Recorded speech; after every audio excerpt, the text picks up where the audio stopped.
নমস্কার বন্ধু, Malay Mukhopadhyay, confederation of state government employees. আজকে আমার বাড়িতে আমার সংগঠন অর্থাৎ কনফেডারেশনের সভাপতি মাননীয় শ্যামল কুমার মিত্র মহাশয়কে পেয়েছি। আপনারা জানেন যে আগামী 29 তারিখে সেকেন্ড ফেজ ভোট, পরবর্তীকালে সরকার পরিবর্তন হবে কি হবে না সেটা বিচার্য বিষয় নয়, কিন্তু অনেকে সেই প্রশ্ন তুলছে যে মলয়বাবু, আমরা তো গ্র্যান্ট ইন এইড কর্মচারী, আমরা তো কিছুই পেলাম না। স্বাভাবিক, এর মধ্যে কোনো কিন্তু নেই। যে ঘটনাক্রম যেগুলো হয়েছে, দেখুন আপনারা জানেন যে অর্ডার পরপর বেরিয়েছে, 3টে অর্ডার বেরিয়েছে। আপনাদের বিষয়গুলো নিয়ে সরকার যে এতদিন আমরা ভেবেছিলাম যে আপনাদের ডিএটা দেওয়ার মানসিকতা সরকারের আছে, কারণ আপনাদের সংশ্লিষ্ট দপ্তরগুলোকে নিয়ে মিটিং হয়েছে, এসওপি হয়েছে, এমনকি শেষ মুহূর্তে আমরা সেটা খবরও নিয়েছি, ক্যালকুলেশন করে সেটা নবান্নে অর্থ দপ্তরে পাঠিয়েও দেওয়া হয়েছে। কিন্তু এখনও সরকার হাত গুটিয়ে বসে আছে। আপনারা এটাও জানেন যে 2রা এপ্রিল যারা ট্রেজারি থেকে পেনশন পায়, অর্থাৎ খোদ রাজ্য সরকারি কর্মচারী, তারা পেয়েও গেলেও যারা কেএমসি অধীনে থাকে তারা কিন্তু আজ পর্যন্ত তারা এই যে বকেয়া ডিএটা পায়নি। আরও একটা কথা বলছি, যেটা 4% যে ডিএ সার্বিকভাবে প্রতিটি কর্মচারী সমাজের পাওয়ার কথা 1 এপ্রিল, সেটাও আজকে রাজ্য সরকার দিল না। অর্থাৎ সেটা থেকেও আমরা বঞ্চিত হলাম। এখন ঘটনাক্রম, সেই পরিপ্রেক্ষিতে সবাই মনে করছে যদি সরকার পরিবর্তন হয় তাহলে কি আমরা পাবো না। আরও একটা ব্যাপারে আপনাদের বলতেই হবে, আপনারা জানেন যে অ্যাডহক ভিত্তিক যে সকল কর্মচারী সমাজ আছে তারা ডেলি রেটে ওয়েজেস পায়। এই ওয়েজেসটা কিন্তু আমাদের ডিএ বৃদ্ধির সঙ্গে সঙ্গে তারাও কিন্তু পেয়ে থাকে।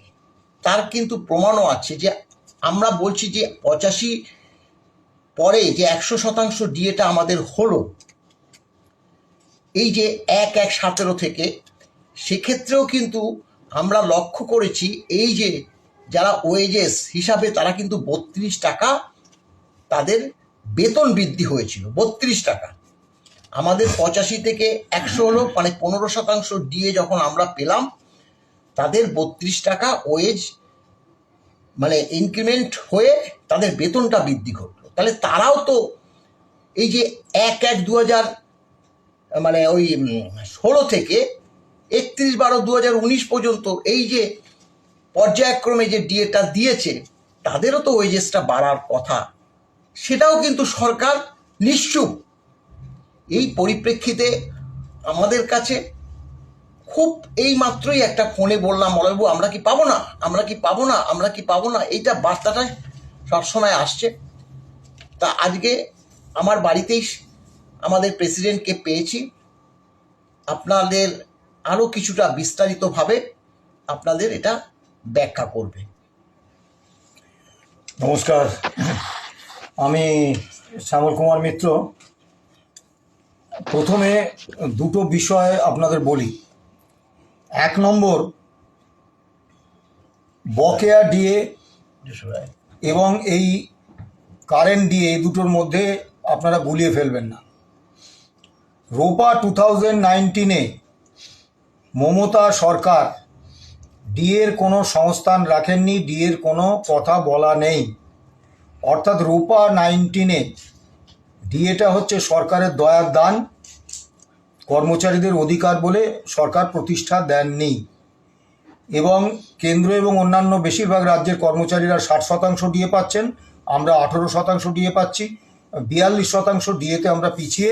সারা ভারতবর্ষে একমাত্র পশ্চিমবঙ্গই সেই সরকার যার কর্মচারীরা 42% মহার্ঘ ভাতাতে পিছিয়ে।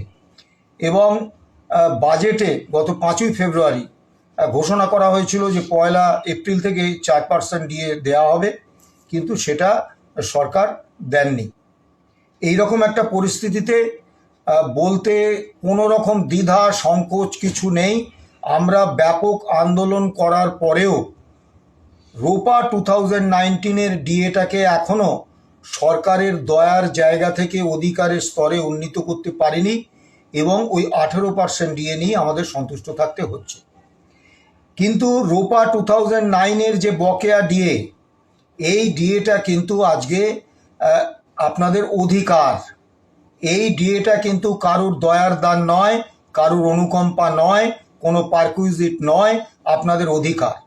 প্রথমেই আপনাদের বলবো যে যে সমস্ত গ্র্যান্ট ইন এড কর্মচারী আছেন যারা সব থেকে বেশি আতঙ্কিত, আমাদের অসংখ্য ফোন করছেন, আমরা তাদের বোঝাতে পারছি না, আতঙ্ক দূর করতে পারছি না। তারা ভাবছেন তারা সত্যি ডিএটা পাবেন তো, বা ডিএটা কি সরকার দেবে, যদি সরকার পরিবর্তন হয় তাহলে কি বিষয়টা ত্বরান্বিত হবে না আরও গভীর জলে চলে যাবে, তারা আশঙ্কার দোলাচলে ঝুলছেন। আমি প্রথমেই বলবো আপনারা আপনাদের অধিকার সম্পর্কে সচেতন হন। এই এপ্রিল 2008 থেকে ডিসেম্বর 2019 পর্যন্ত রোপা 2009-এর অধীনে যে all India consumer price index মেনে ডিএটা, সেই বকেয়া ডিএটা আপনার অধিকার, আপনার প্রাপ্য, কেউ দয়া করে আপনাকে এটা দিচ্ছে না। দ্বিতীয় বিষয়টা অত্যন্ত স্পষ্ট করে বলে দিই, বিভিন্ন রকম প্রচার চলছে, তারা কতটা সরকারি আইন কানুন জানেন বা কতটা আইন সম্পর্কে পড়াশোনা করেছেন আমি জানি না। অত্যন্ত স্পষ্ট ভাষায় আমরা বহু দিন থেকে বলছি, যার জন্য আমাদের সমালোচিতও হতে হয়েছে, যে গ্র্যান্ট ইন এড কর্মচারীরা সরাসরি রাজ্য সরকারি কর্মচারী নন। এবং গত কয়েকদিন আগে ওয়েস্ট বেঙ্গল হেলথ স্কিমে অন্তর্ভুক্তির দাবিতে একটি শিক্ষক সংগঠনের মামলায় রাজ্য সরকার মহামান্য কলকাতা হাইকোর্টে তাদের সেই অবস্থান স্পষ্ট করে দিয়েছেন যে গ্র্যান্ট ইন এড কর্মচারীরা রাজ্য সরকারি কর্মচারী নন, তারা হচ্ছেন অন্যান্য রাজ্য কর্মী। তাহলে কি এই রাজ্য সরকারি কর্মচারীদের করা এই confederation of state government employees and others versus state of West Bengal and others, এই মামলায় যে বকেয়া ডিএটা প্রাপ্য হয়েছে সেটা থেকে কি তারা বঞ্চিত হবেন আইনসঙ্গতভাবে? আমরা প্রথম থেকে বলে আসছি না, প্রত্যেকে পাবেন। কেন বলে আসছি? তার তো একটা আইনি ভিত্তি আছে। শুধু শুধু তো বলছি না। আপনাদেরকে অনুরোধ করব, আপনারা ফিনান্স ডিপার্টমেন্টের 1691F 1691F তারিখ হচ্ছে 23শে ফেব্রুয়ারি 2009, এই অর্ডারটা আপনারা দয়া করে বার করুন এবং রোপা রুলসের, রোপা 2009 এই রুলসের 25 নম্বর পাতায় এটা আপনারা পাবেন। দেখি এইভাবে একটু।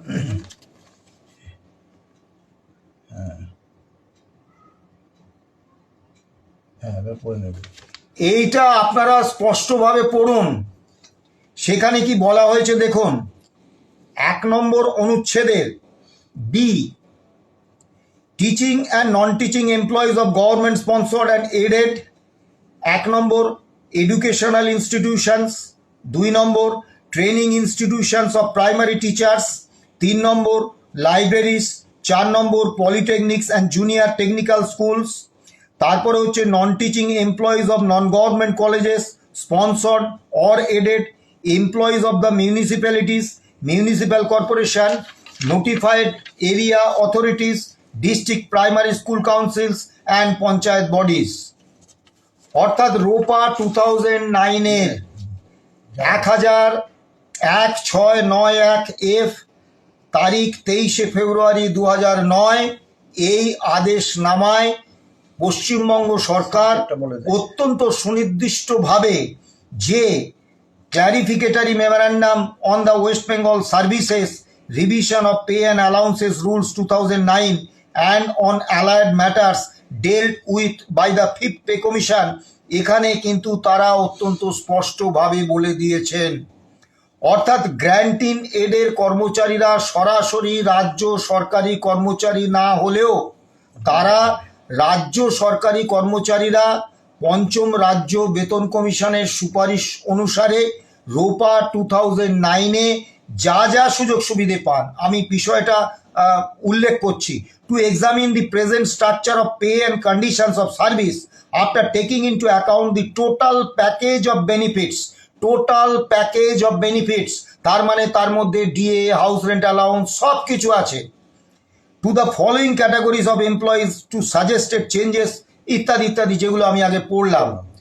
অর্থাৎ এই আদেশনামায় রাজ্য সরকার 2009 সালে 23শে ফেব্রুয়ারি 1691F এই আদেশনামায় তারা কিন্তু বলে দিয়েছিলেন অত্যন্ত স্পষ্টভাবে যে গ্র্যান্টি নেট কর্মচারীরা রাজ্য সরকারি কর্মচারী না হলেও তাদের জন্য পঞ্চম বেতন কমিশনের সুপারিশ এবং রোপা 2009-এর যে ডিএর প্রভিশন সেই অনুসারে রাজ্য সরকারি কর্মচারীদের মতোই তারা ডিএটা পাবেন বা টিয়ারনেস রিলিফটা পাবেন। এ নিয়ে সন্দেহের কোনো অবকাশ নেই। কাজেই আপনারা আতঙ্কিত হবেন না, এবং ইতিমধ্যেই আমার ভাতৃপ্রতিম মলয় বলেছে আপনাদের যে আপনাদের জন্য কিছু প্রশাসনিক 3টে অর্ডার অলরেডি হয়েছে। এখন প্রশ্ন হচ্ছে যে কিছু সরকারি কর্মচারীর অ্যাকাউন্টে এই টাকা ঢুকেছে কিন্তু আপনাদের অ্যাকাউন্টে ঢোকেনি, এই জন্য একটা অনিশ্চয়তা বোধ, একটা আতঙ্ক বোধ আপনাদের মধ্যে তৈরি হচ্ছে। মনে রাখবেন, এই সরকারটা রাজ্য কর্মীদের অধিকার পূরণের ক্ষেত্রে বা রাজ্য কর্মীদের প্রাপ্য মেটানোর ক্ষেত্রে ভয়ঙ্কর নির্দয়। তারা কোনোভাবেই চায় না আপনারা পান, কিন্তু তারা দিতে বাধ্য হচ্ছে মহামান্য সুপ্রিম কোর্টের গত 5ই ফেব্রুয়ারি 2026-এর রায়ের বাধ্যবাধকতায় তারা দিতে বাধ্য হবে। আপনাদের কাছে একটা আবেদন করব। প্রথমত, আমরা confederation of state government employees রাজ্য অবসরপ্রাপ্ত এবং কর্মরত রাজ্য সরকারি কর্মচারীদের প্রতি যতটা দায়বদ্ধ, ঠিক ততটাই দায়বদ্ধ গ্র্যান্ট ইন এডে যারা অবসরপ্রাপ্ত এবং কর্মরত কর্মচারী বেতন এবং পেনশন পান। আপনাদের আতঙ্কিত হওয়ার কিছু নেই, আমরা লেগে আছি। আমরা অর্থ সচিব, additional chief secretary in charge of finance department, chief secretary, তাকে ইতিমধ্যে আমরা 6টা ইমেল করেছি। যদিও দুর্ভাগ্যের বিষয়, একটা ইমেলেরও সৌজন্যমূলক প্রাপ্তি স্বীকারটুকু আমরা পাইনি। কিন্তু মনে রাখবেন, এগুলো হচ্ছে রেকর্ড। এই রেকর্ডের নথিগুলো কিন্তু আমরা মহামান্য সুপ্রিম কোর্টে দেব। আগামী 6 তারিখ মহামান্য সুপ্রিম কোর্টে এই মামলার পরবর্তী শুনানি আছে। আমরা আপনাদের বলছি, আপনাদের আতঙ্কিত হওয়ার কিছু নেই। শুধু একটা অনুরোধ, সংবাদ মাধ্যমে উঠে আসার তাগিদ থেকে এমন কোনো হঠকারী সিদ্ধান্ত কোনো কর্মচারী সংগঠনকে বা ব্যক্তিকে নিতে দেবেন না যাতে হিতে বিপরীত হয়। আপনারা আমাদের উপর ভরসা রাখুন। আমরা বলছি যে আপনারা প্রত্যেকে এই ডিএটা পাবেন। আর সরকার পরিবর্তন আমরা বারবার বলেছি, গভর্নমেন্ট হচ্ছে একটা কন্টিনিউইং বডি। তৃণমূলের সরকার, বিজেপির সরকার, বামফ্রন্ট সরকার এরকম বলে কিছু হয় না। আমরা মুখে বলি সরকার কন্টিনিউইং বডি। সরকার যে সিদ্ধান্ত নিয়ে গেছেন সেই সিদ্ধান্তটা কিন্তু একদম পরবর্তীকালে যে শাসক দল আসবে তারা মানতে বাধ্য। অর্থাৎ মহামান্য কলকাতা হাইকোর্টে যে কথা রাজ্য সরকার বলেছেন যে গ্র্যান্ট ইন এড কর্মচারীরা রাজ্য সরকারি কর্মচারী নন, তাই তাদের জন্য ওয়েস্ট বেঙ্গল হেলথ স্কিম তারা প্রসারিত করবেন না, এই কথাটা কিন্তু আগামী নির্বাচনের পরে যদি দেখা যায় অন্য কোনো মুখ্যমন্ত্রী এলেন, অন্য কোনো শাসক দল ক্ষমতায় এলো, তাহলেও কিন্তু পরিবর্তন হয়ে যাবে না। আবার যেই ক্ষমতায় আসুক, এই যে 2009 সালের 23শে ফেব্রুয়ারি যে আদেশনামা রোপা 2009-এ 1691F নম্বর আদেশনামা রয়েছে, সেটাও কিন্তু পরে যে সরকার আসবে সে তার ইচ্ছে মতো পরিবর্তন করতে পারবে না। কাজেই আপনাদের এই বকেয়া ডিএ বা ডিয়ারনেস রিলিফ পাওয়াটা একেবারে নিশ্চিত। কিন্তু একটা জিনিস, সেটা হচ্ছে একটা একেবারে অনিচ্ছুক সরকারের হাত থেকে অধিকার আদায় করে আনাটা অত্যন্ত কঠিন কাজ। সেই কঠিন কাজটা আমাদের করতে হচ্ছে। আমরা মহামান্য সুপ্রিম কোর্টের উপর আস্থা রেখেছি, ভরসা রেখেছি, এবং সেটা যে আমরা ভুল করিনি আপনারা মহামান্য সুপ্রিম কোর্টের ওই ঐতিহাসিক রায়ের মধ্য দিয়ে দেখেছেন। এবং শুধু যে আপনারা পাননি তা নয়, কিন্তু কেএমসি এলাকায় যে সমস্ত রাজ্য সরকারি কর্মচারী বা যে সমস্ত রাজ্য সরকারি কর্মচারী পেনশনার তারা কেএমসি এলাকার ব্যাংক থেকে পেনশন নেন, তাদেরও কিন্তু এই টাকা ঢোকেনি। এখন সরকার কোনোভাবেই দিতে চাইছেন না। তারা সুপ্রিম কোর্টের বাধ্যবাধকতায় শুধু এক অংশ কর্মচারীকে, তাও ভুল হিসেবে কিছু টাকা তারা দিয়েছেন। আতঙ্কিত হওয়ার কিছু নেই, দুশ্চিন্তার কোনো কারণ নেই। আপনারা প্রত্যেকে এই 2008 এপ্রিল থেকে 2019 ডিসেম্বর পর্যন্ত all India consumer price index মেনে, কারুর কল্পিত কোনো রাজ্যভিত্তিক তথাকথিত প্রাইস ইন্ডেক্সের ভিত্তিতে নয়, একেবারে অল ইন্ডিয়া কনজিউমার প্রাইস ইন্ডেক্সের ভিত্তিতে আপনারা কড়ায় গন্ডায় আপনাদের অধিকারটা বুঝে নেবেন। মনে রাখবেন, মহামান্য সুপ্রিম কোর্ট দুটি সুনির্দিষ্ট কথা বলেছে। 1 নম্বর হচ্ছে DA is a legally enforceable right of the employees. 2 নম্বর হচ্ছে যে ডিএ বা ডিয়ারনেস রিলিফ ক্যালকুলেশনের এক এবং একমাত্র সূচক হচ্ছে all India consumer price index. আপনারা ভালো থাকুন, সুস্থ থাকুন, আতঙ্কিত হবেন না, আশঙ্কা করবেন না। এই বৃদ্ধ বয়সে যারা পেনশনার তারা দুশ্চিন্তা করে শরীর খারাপ করবেন না। আমরা আছি, আপনাদের এই অধিকারটা যাতে কার্যকরী হয় তার জন্য যে পর্যন্ত যাওয়ার দরকার আমরা যাব। আপনারা দুশ্চিন্তা করবেন না, ভালো থাকুন, সুস্থ থাকুন। নমস্কার।